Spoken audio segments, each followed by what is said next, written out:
Today's the day. I'm taking the block back to the machine shop. I'm going to attach some videos on why, but here's the current state of the Corvette. All right, so I was pretty close to the finish line. Now I'm not, obviously. Engine's out. It's all torn apart. Don't mind the wiper cowl. You have a new one.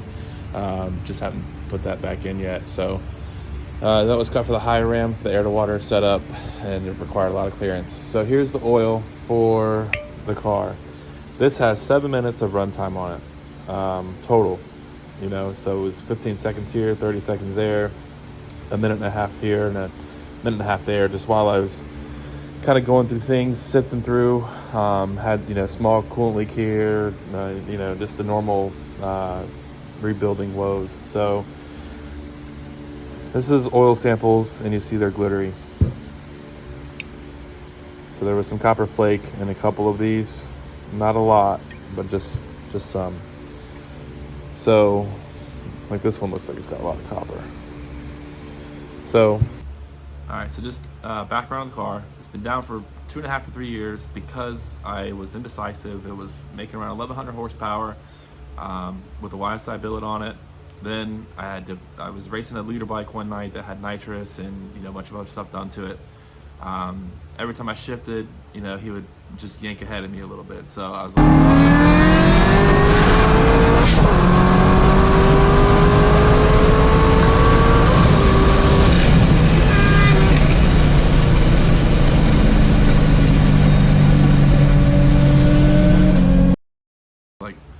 you know what? I have an exhaust leak.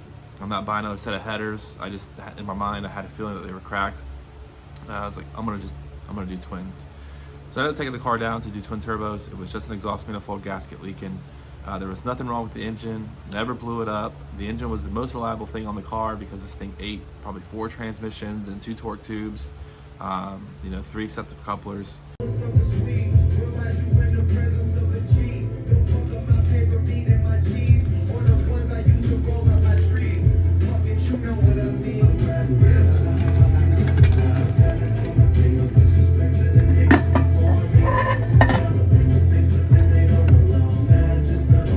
So I ended up in the middle of this twin turbo build. I was 90% at the finish line. I was like,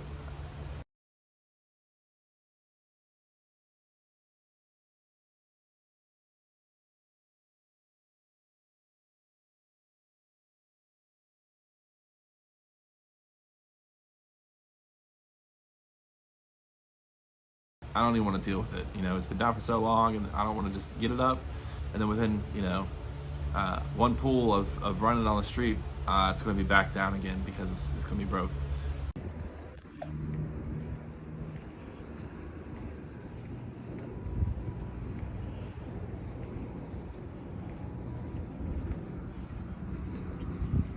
So I was like, I'm going to make the car go back to being a reliable, fun car that I can beat the hell out of every weekend.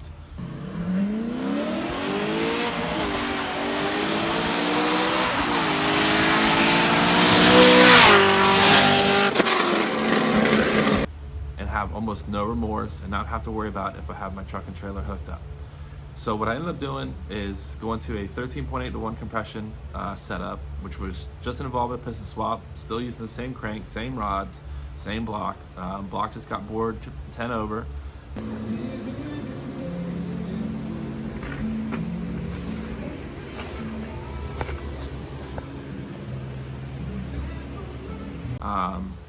And then I had to obviously change the cam, using the same lifters. The lifters had maybe 1,000 miles on them, 1,500 miles.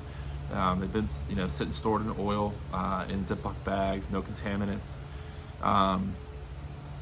Because it's been sitting down, I got the engine block back about 7 months after dropping it off to them. I got the block back here to my shop. I had them assemble a short block, so all I had to do was stuff the cam in and put my pan on, put the pump on, and put the heads on and stuff in the car. So I bought new timing cover for the rear, new timing cover for the front, new valve covers, new intake manifold, new valley cover, and same oil pan. The oil pan, it's a dry sump pan, so I flushed the pan out, all the cavities, crevices, flushed it out, blew it out, multiple times. Same thing with the dry sump can and the oil lines for the dry sump can. My oil cooler, the oil cooler lines and the oil cooler filter or housing adapter, I flushed all those out, and I burned up probably 120 bucks worth of oil flushing it out. You know, I poured it in and then pressurized it, send it out. Same thing on everything that I do. Just I'm cautious because the car's been sitting and things get in when you don't even see it. So I usually take pretty extra caution when I'm putting something together because I don't like problems. So I have problems. I'll show you what's going on here.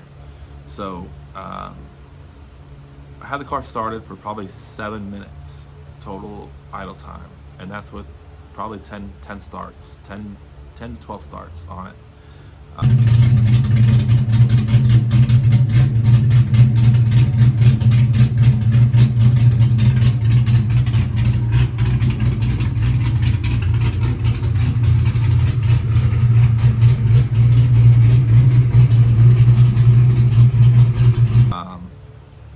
Car had a tune in it, from the 1,000 horsepower tune. I put some injector data in and got it scaled, whatever. Had the car started, had it running. So from there, with it running, I did the first start, had it started for probably 15 seconds. I noticed that the oil pressure was at 55 pounds. A little concerning to me, but I was like, you know what, maybe lifters aren't fully pumped up yet and they're bleeding some volume. Maybe it'll come back. But I shut the car off because it wasn't running the best. So I reached out to another tuner. I will never claim to be a professional tuner. I know my way around the laptop and the keys, and I know what adjustments you need to make here and there, but I believe in specialty craft. That's not my specialty. So I reached out to another tuner, and I had him give me a base file. He gave me a base file the following night, so that during that day, the next day, I went through, started bleeding my clutch, bleeding my brakes, running through dumb issues here and there, and just kind of getting the car ready to go, because my goal was to be able to drive the car out of the shop.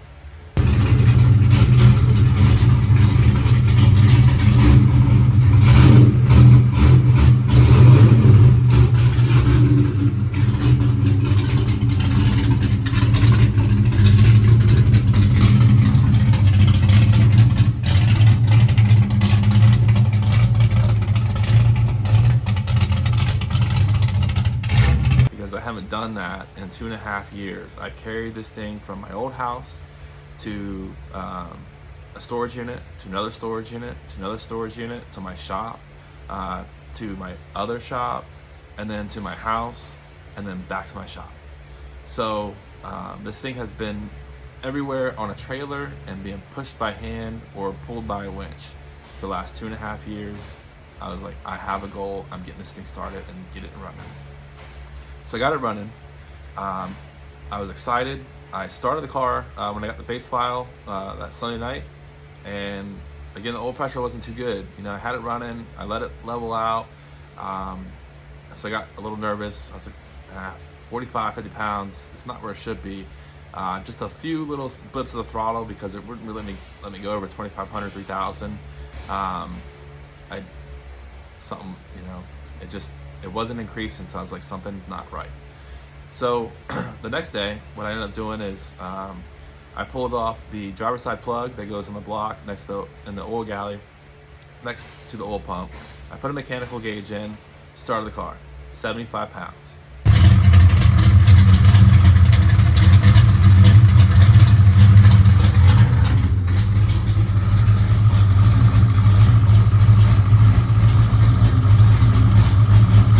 So for those of you that are familiar with the LS's, you have oil pump, and it goes from your oil pressure gets fed through the block in the front at the in the timing cover area through a porthole that is the galley. So it goes through the driver's side of the block, past that plug that I put the pressure gauge in. Then it goes to where it deadheads right at this, what they call a barbell, inside that oil galley. So it diverts the oil from the barbell face down into the oil filter. It makes this loop to the oil filter, then it comes back up and it passes through the actual barbell side up into the very top of the block. Then it feeds the cam, the cam bearings, the lifters, and then the last thing that gets the oil is your bottom end, your rotating assembly. So I was like, you know what? Let me think. Maybe the oil pressure sensor's messed up.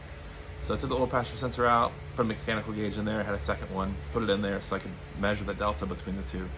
The gauge was right in the car, it's showing 45 pounds. So I already immediately just didn't feel good about it. So what I ended up doing is this filter here that has maybe 3 to 4 minutes of runtime total on it. Took it out, I was like, maybe the filter's bad. I've been in cases where I've had bad filters causing pressure issues, new out the box. So I opened it up, I looked at all the pleats, and I didn't see anything. I mean, my fingernails are dirtier than this filter. So put another filter on it, started it back up, no dice, no change. So I reached out to the guy who built the engine, the shop, and I was it's kind of the same thought process I had. He's like, I don't really know what it could be. Maybe the lifters are taking a while to pump up and they're bleeding off a lot of volume.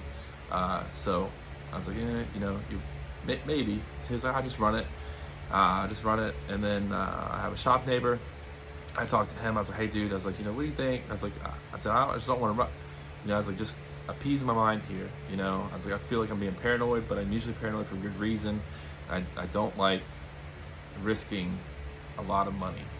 So for no reason, so I took a minute and I was like, you know what? I'm gonna go buy a new oil pressure sensor. I'm gonna go buy new oil. I'm gonna go buy, just slightly thinner oil because I had break-in oil in it that was thicker. I bought new filters, and I was like, you know what? I'm gonna do it. But before I go to the store, I'm gonna drop the oil. So before I went to the store, I dropped the oil.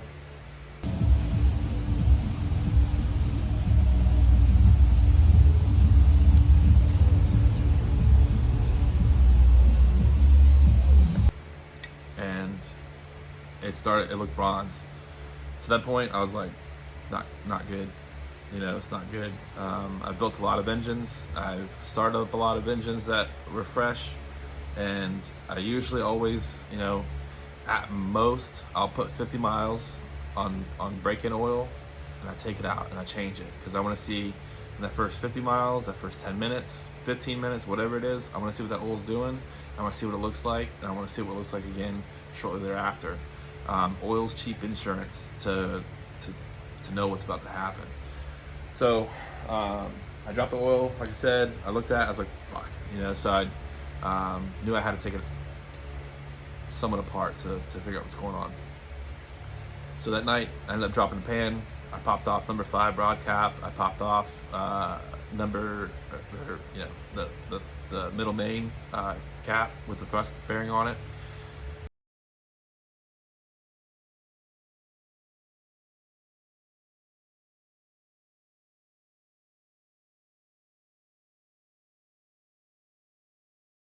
Took that off, and it was ugly. Both were ugly. The rod bearing and the main bearing. So the crank in play was also, I measured it in both directions with dial indicator, zeroed out. One direction zeroed out 10 thousandths, and zeroed it out in the other direction 10 thousandths. So it has a little excessive in play. GM tolerance is, I believe it's 4 thousandths to 8 thousandths. It was supposed to be set up at 5. So I don't know if something's up with the crank journal itself, or if it just wasn't, clearance right. I'm not 100%. I'm not 100% yet. So I'm getting ready to drop the engine off at the machine shop and kind of figure out what we got going on. But it sucks because, as you know, when you do something like this, a bunch of new parts. For your new parts, new bearings, rod bearings, main bearings. I'm gonna have to buy another dry sump oil pump because this one had definitely some debris in it, and I know it didn't come from my oiling system that was in the car. So I don't know if there was debris in the oil passages from machining or what. But this is the pump face, or the face of the pump. You can see the marring and scarring. Same thing on the gear, pretty ugly. And then I can feel ridges here. So it's another 400 and some change. You know, end up being probably another $1,500 plus all my time into it. Just, you know, and a big part of me wishes that I just bought a ready-to-go short block that was aluminum, because I'm still using the iron block. So I will update you guys and let you know how it goes.